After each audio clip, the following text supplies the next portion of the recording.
Hi and welcome to the channel. Today we're going to talk about the psychological edge explained of how to trade like a woman.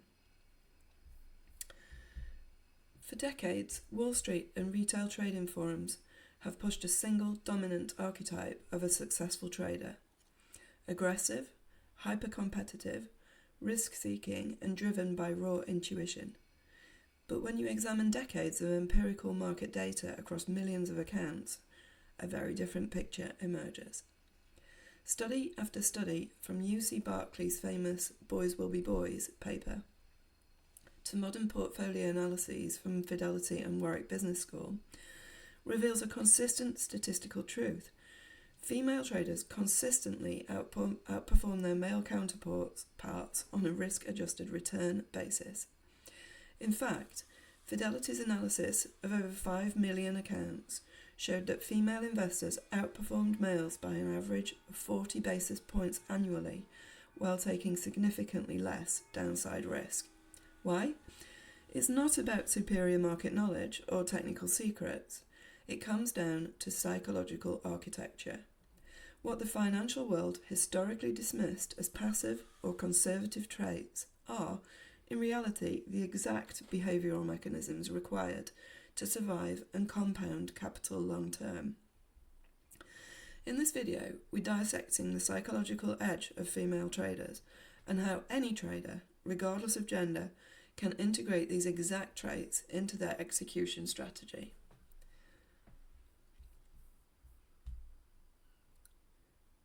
The first and arguably most crucial psychological divergence comes down to ego alignment with market outcomes.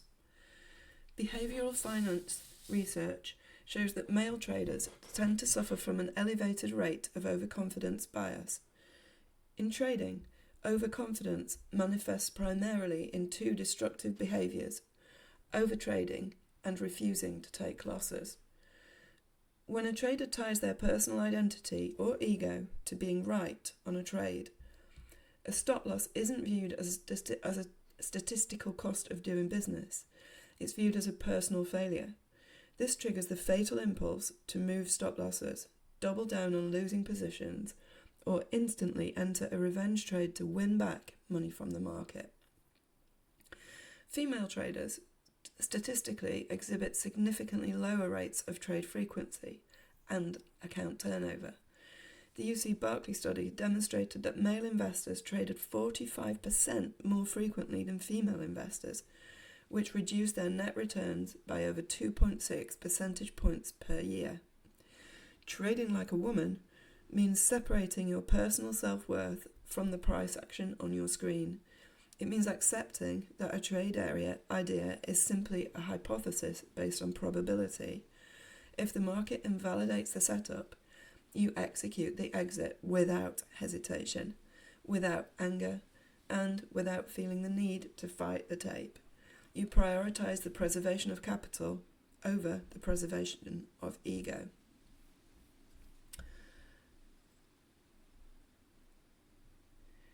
Process compliance over dopamine.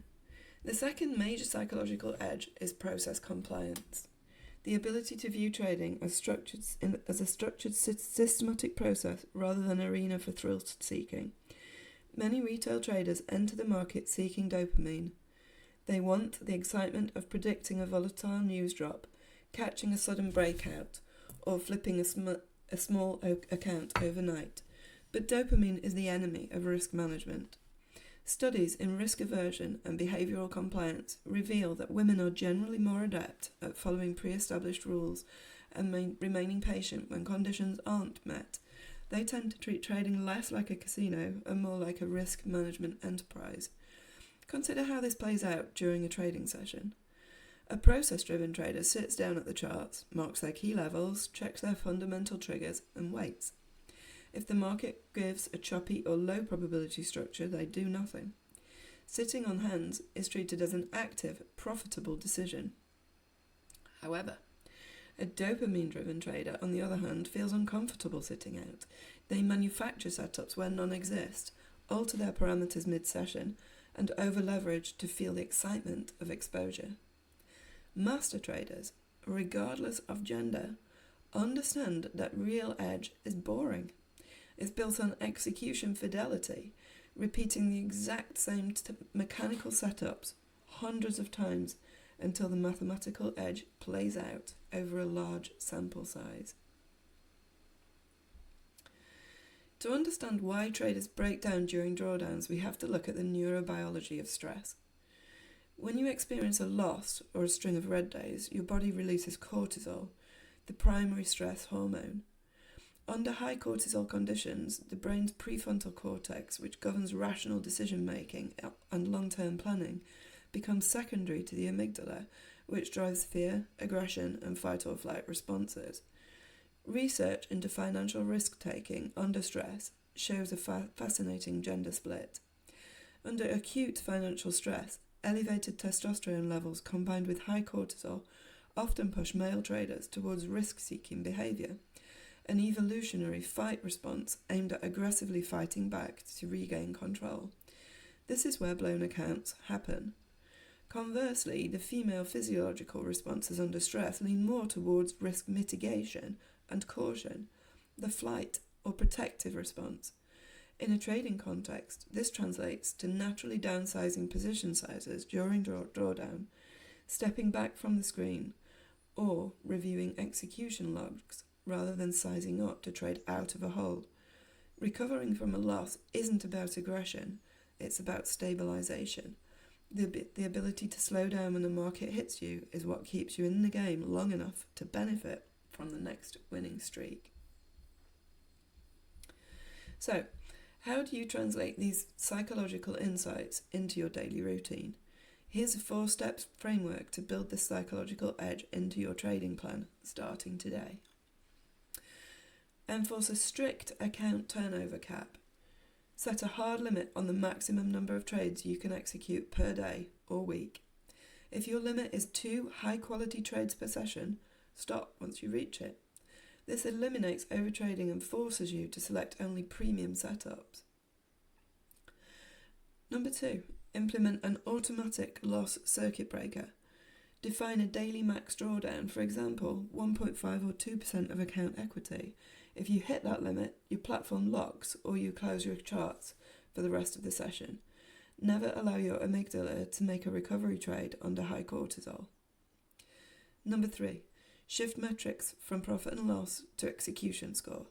Grade every trade not by whether it won or lost money, but how accurately you followed your written rules. A losing trade executed flawlessly gets an A+. A winning trade that violated risk limits gets an F. Number 4, practice position downsizing during drawdowns. When you enter a losing streak, cut your loss size or position size in half. Earn the right to trade full size again only after returning to statistical stability. Unfortunately, trading like a woman isn't about biology. It's about adopting a mindset that respects risk over reward, discipline over dopamine, and long-term capital compounding over short-term gratification. When you stop fighting the market to prove a point and you start managing risk like a professional business, your market performance changes dramatically. So if you found value in the psychological breakdown, hit the like button. Subscribe to the channel, please, and drop a comment below letting me know what's the biggest psychological barrier you face in your daily trading. Trade smart, protect your capital, and I'll see you in the next session. And as my mentor always says, I wish you happy trading.